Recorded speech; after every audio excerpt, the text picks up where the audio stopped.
Hello les amis, comment allez-vous? Bon, j'espère vraiment que vous tenez le coup, surtout après l'annonce de notre président qui nous dit qu'on repart encore pour un mois. Vraiment, je prie pour chacun d'entre vous et je vous souhaite que le ressuscité vous offre les grâces nécessaires pour pouvoir surmonter cette épreuve avec force, avec paix et toujours avec un parfum d'évangile. Vraiment, chers amis, prions les uns pour les autres. Vous le voyez, je me suis permis de changer un petit peu de cadre parce que aujourd'hui c'est une vidéo d'un style nouveau, différent. Je vous l'avais promis, aujourd'hui je réponds à quelques-unes des questions que vous m'avez envoyées. Et donc, un style de vidéo nouveau, un cadre qui change de l'ordinaire. Et donc c'est pour ça que je vous propose d'être avec moi sur le parvis de l'église Saint-Jean à Joigny pour ce petit moment question. Je vais donc essayer d'apporter quelques éléments de réponse aux questions que vous m'avez proposées. Et j'aimerais déjà dire un très très grand merci à chacun et chacune d'entre tous ceux et celles qui ont posé ces questions. Je ne vais pas pouvoir les prendre toutes, j'en ai retenu que 3 pour pas que la vidéo soit trop longue. Mais vraiment merci à vous et tous les autres, n'hésitez pas non plus. Dès que quelque chose vous pose question, dès que vous avez une remarque, une interrogation, un problème même, n'hésitez pas à m'envoyer un mail, à le noter en commentaire et je me ferai un plaisir d'essayer de vous éclaircir un petit peu. Je vais donc essayer très humblement de vous donner quelques-unes de mes lumières pour vous permettre de toujours mieux comprendre toutes les questions qu'on peut avoir face à Dieu, face à son mystère, face à sa parole.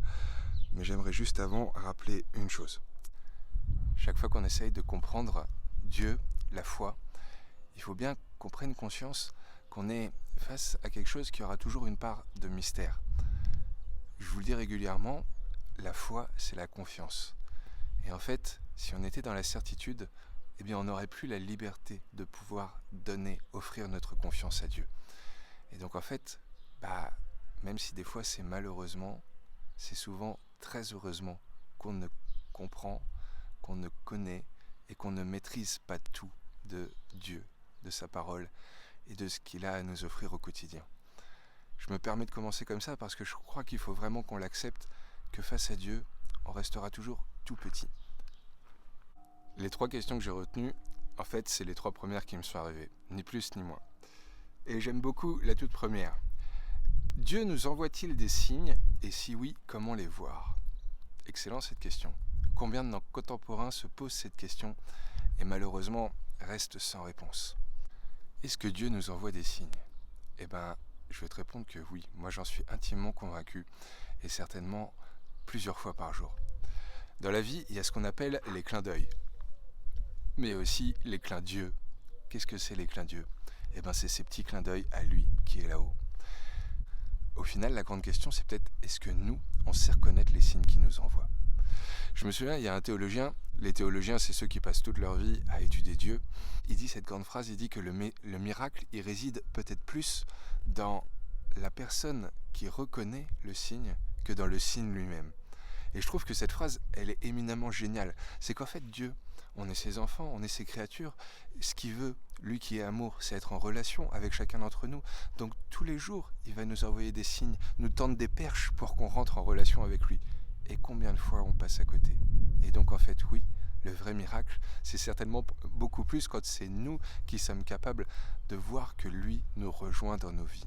Que ce soit par la parole d'un proche, que ce soit un signe qu'on repère, une coïncidence, une attitude ou toute autre chose, Dieu passe à travers tous ces petits signes du quotidien pour nous rappeler ce qu'il veut pour nous, ce qui est bon pour nous faire des clins d'yeux.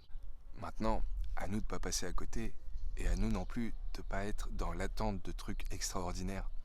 Des fois, il se révèle de façon vraiment mystique, qui change de ce que nous on peut faire et expérimenter au quotidien. Mais ça, c'est rare. C'est quelques-uns qui ont eu la chance, une fois de temps en temps, dans toute la tradition. C'est pas le cas de tous. Donc pour répondre à votre question, je dirais que tout simplement, il faut y croire. Chercher à le voir, lui demander qu'il se rende visible à nous. Et j'en suis convaincu, les amis. Vous le verrez. Vous verrez ces signes. La seconde question qui m'a été posée, et qui là encore est vraiment excellente parce qu'il y a tellement de gens qui croient avoir la réponse et qui restent malheureusement dans des idées de ce que c'est que la Bible et la foi, très enfantines au final. La question c'est, pourquoi la Bible ne parle pas des dinosaures et des hommes de la préhistoire et les livres scolaires ne parlent pas d'Adam et Ève. Eh bien vraiment, merci beaucoup pour cette question. Je crois que ce qui pourrait être essentiel de rappeler déjà au début, c'est qu'en fait, et l'un et l'autre, et la Bible et les manuels d'histoire, nous révèlent en fait des très grandes vérités sur ce que c'est que notre condition humaine. C'est un peu comme la science et la foi. Il y a juste une chose qu'il faut garder à l'esprit, c'est qu'en fait, ces deux choses, elles sont très nécessaires, la science et la foi. Et si elles parlent des mêmes réalités, elles ne répondent pas à la même question. Et ça, c'est vraiment essentiel de le garder à l'esprit. Si je voulais essayer de répondre rapidement, parce qu'on pourrait passer des heures sur cette super question, je dirais qu'en fait, la science, elle répond au comment, et que la Bible, la foi, elle répond au pourquoi. En fait, regardez la science. Elle essaye de nous expliquer, par exemple, comment est arrivé l'univers, comment la vie s'est introduite dans le monde, s'est développée, et comment on est passé des poissons aux reptiles, aux poules, aux singes, et à nous. Bon, je caricature, mais vous avez compris. Elle explique un peu le comment. Comment on en arrivait là, comment, dans l'histoire, l'humanité, elle est arrivée jusqu'en 2020. Ça, c'est la science. Et c'est très nécessaire pour savoir d'où on vient et donc où on va. Maintenant, la Bible, elle, la foi, ça répond à une autre question, qui est tout aussi importante. C'est la question du pourquoi. Mais juste avant de développer le pourquoi, je voudrais juste faire un petit point d'éclaircissement sur les livres de la Bible. Vous avez sûrement remarqué, en ouvrant la Bible, qu'il y avait différents styles de livres.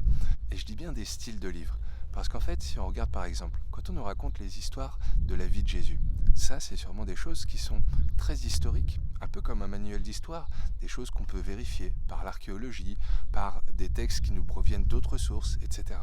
Par contre, il y a d'autres textes plus anciens et qui sont écrits des fois avec un registre un petit peu fabuleux, on va dire. Est-ce que ça, c'est à prendre comme des vérités historiques, comme ce qu'on peut lire par exemple dans les évangiles ? Eh bien, peut-être pas. Peut-être qu'il y a dans la Bible des livres qui sont écrits dans des styles différents, des styles qui leur sont propres, et peut-être comme les contes et les fables qui nous disent des réalités tout à fait vraies, mais pas forcément celles qui nous sont données à voir sous nos yeux, mais une vérité morale, une vérité de sens philosophique. Et bien certainement qu'il en est un petit peu de même pour la création dans la Genèse, et notamment le récit d'Adam et Ève. Peut-être que ça répond non pas au comment Dieu a créé le monde, comment il a fait ça, mais avant tout au pourquoi. Et c'est ça que malheureusement, trop souvent nos contemporains confondent. Ils pensent que la Bible nous raconte textuellement comment Dieu a créé le monde, pensant que certains croient qu'il l'a vraiment fait en 6 jours, alors que non, c'est un mythe, quelque chose qui nous dit beaucoup plus profondément sur le pourquoi de notre existence. Et pourquoi en l'occurrence ? Qu'est-ce que ça nous dit le texte ? Que Dieu a créé le monde entier, les êtres vivants, et il les a confiés à l'homme, pour que l'homme en prenne soin et profite avec eux. Pourquoi ? Parce que l'homme et la femme ont été créés à l'image et à la ressemblance de Dieu. C'est peut-être ça que le récit veut nous dire, tout simplement. Non pas nous raconter textuellement comment Dieu a fait pour fabriquer la vie et tous les êtres vivants, mais avant tout pourquoi il l'a fait. Parce qu'il aime ses créatures, et parce qu'il voulait offrir à une créature en particulier, l'être humain, de pouvoir partager exactement la même condition que lui, la condition divine. C'est fou quand même.